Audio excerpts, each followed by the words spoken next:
আমার কথা হচ্ছে প্রিন্স মামুন জেলে থাকলে লায়লাকেও জেলে থাকতে হবে, এবং এই ধরনের ব্যভিচারের ক্ষেত্রে নারী পুরুষ দুজনের সমান শাস্তির বিধান করা হোক। যে প্রিন্স মামুন এবং লায়লার যে ঘটনাটা, তো এইখান থেকে আমরা যেটা পাই সেটা হচ্ছে যে লায়লা অ্যাডাল্ট এবং প্রিন্স মামুন এবং লায়লার মধ্যে যেই ঘটনাটা আমরা দেখতে পাচ্ছি, সেখানে লায়লার প্রিন্স মামুনকে একটা বিয়ের প্রলোভনে ধর্ষণ মামলা দিল। আমরা এই বিয়ের প্রলোভনে ধর্ষণের যারা প্রাপ্তবয়স্ক তারা যদি বিয়ের প্রলোভনে ধর্ষণ মামলা দেয়, এটার বিরুদ্ধে আমরা। কারণ প্রাপ্তবয়স্ক হলে এটা হবে সম্মতিতে শারীরিক সম্পর্ক, যেটা ইসলাম বলছে ব্যভিচার, এবং নৈতিকতা থেকেও বোঝা যায় যে যদি অ্যাডাল্ট হয় তাহলে সে সম্মতি দিছে এবং দুজনে মিউচুয়ালি শারীরিক সম্পর্ক করছে, তাহলে হয় এটা অপরাধ নয়, আর নাইলে অপরাধ। আর অপরাধ হলে দুজনই অপরাধী। কিন্তু বাংলাদেশের প্রচলিত আইনে এটার শুধুমাত্র পুরুষরা জেলে যাচ্ছে, নারীরা বেঁচে যাচ্ছে। তো এইটার বিরোধিতা আমরা। উভয়ই এটাকে এনজয় করে, তাহলে যদি শারীরিক সম্পর্ক দুজনের জন্যই একটা কি বলে স্যাটিসফ্যাকশনের জায়গা হয়, তাহলে দুজনে অপরাধটা করছে। আর যদি এমন হয় যে না, আমরা পশ্চিমা কালচার ফলো করতে চাই, আমাদের দেশের আইন যদি এরকম চায় বা জনগণ যদি চায়, তাহলে পশ্চিমা কালচারও তো দুজনের একজন অপরাধ হওয়ার কথা না। এখানে তো একজনকে অপরাধী করা হচ্ছে।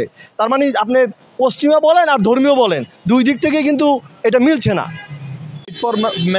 আমরা এইড ফর ম্যান ফাউন্ডেশন একটা রেজিস্টার অর্গানাইজেশন। আমরা আসলে মূলত পুরুষ অধিকার নিয়ে কাজ করি। আমাদের বাংলাদেশে প্রচলিত যে আইনগুলো আছে এগুলো অনেকটা একপাক্ষিক, লিঙ্গ বৈষম্যপূর্ণ। যে কোনো আইনে কনসেপ্ট হবে যে অপরাধী সে শাস্তি, কিন্তু বাংলাদেশের নারী এবং পুরুষের ক্ষেত্রে এসে যখন আইনগুলো হয় তখন বোঝা যায় যে পুরুষ মানি অপরাধী, নারী মানি ভিকটিম। তো এই কারণে অনেক পুরুষ ভিকটিম হয়ে যেতেছে। তো এই জিনিসগুলোকে মানুষের সচেতনতায় আনার জন্য আমরা কাজ করছি, বিভিন্ন রিড করছি এবং বিভিন্ন ওয়েতে চেষ্টা করছি পুরুষ ভিকটিমরা যেন বেঁচে যায় এবং পুরুষরা যেন আইনের কারণে ভিকটিম না হয়ে যায়। এবং এই আন্দোলনটা শুধু আমরা বাংলাদেশে করছি বিষয়টা তা না, সারা বিশ্বব্যাপী 19 নভেম্বর আন্তর্জাতিক পুরুষ দিবস পালন করা হয় এবং ভারত বাংলাদেশ সহকারে আমরা একটা এলাই আছি এবং এই উপমহাদেশে মোটামুটি অনেকগুলো অর্গানাইজেশন হয়েছে যারা পুরুষদের অধিকারে কাজ করছে। তো আমরা তাদের মধ্যে অন্যতম একটা অর্গানাইজেশন। আজকের উদ্দেশ্যটা আপনারা জানেন যে আমরা দীর্ঘদিন ধরে সোশ্যাল মিডিয়ায় দেখছি প্রবাসীর স্ত্রীকে বিয়ের প্রলোভনে 6 মাস যাবৎ ধর্ষণ। 6 মাস যাবৎ কীভাবে ভাই ধর্ষণ হয়? ধর্ষণের সঙ্গে আমরা কি জানি?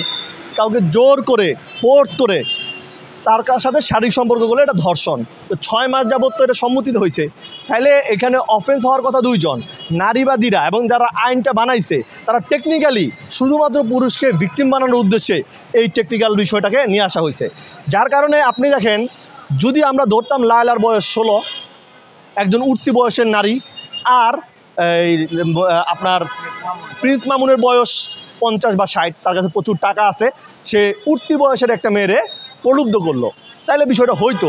এইখানে লায়লা পূর্বের 2টা বিয়ে হয়েছে, তার বাচ্চা অনেকটা প্রিন্স মামুনের সমান, লায়লার যে সন্তান সেটা প্রিন্স মামুনের সমান অথবা তার বড়, সেই মহিলাকে প্রলুব্ধ করছে, এটা তো হতেই পারে না। এবং এই ছেলে 3 বছর লায়লার বাসায় ছিল, তাহলে লায়লার বাসায় থাকলে নিশ্চিতভাবে লায়লা সম্মতিতে ছিল এবং এই সম্মতিতে শারীরিক সম্পর্কের পরে যখন সম্পর্ক নষ্ট হইল, তাইলে আমাদের দেশে বিবাহ ব্যবস্থা আছে, তারা বিয়ে না করলে শারীরিক সম্পর্ক কেন করলো?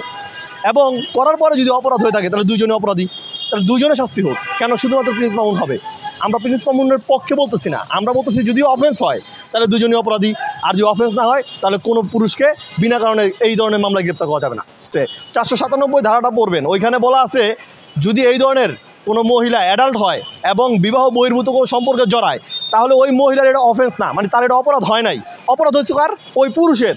তাইলে এই যে আইনেই বলতেছে মহিলা অপরাধী না, আমরা সেই যুক্তিটাকে টেনে বলছি যে যদি আপনি বলেন আইনে অপরাধী না, তাহলে পুরুষও অপরাধী না। সেটা কাপল ব্লক হোক, সিঙ্গেল ব্লক হোক, সিঙ্গেল মাদার হোক, সেটার বিরোধিতা আমরা করি।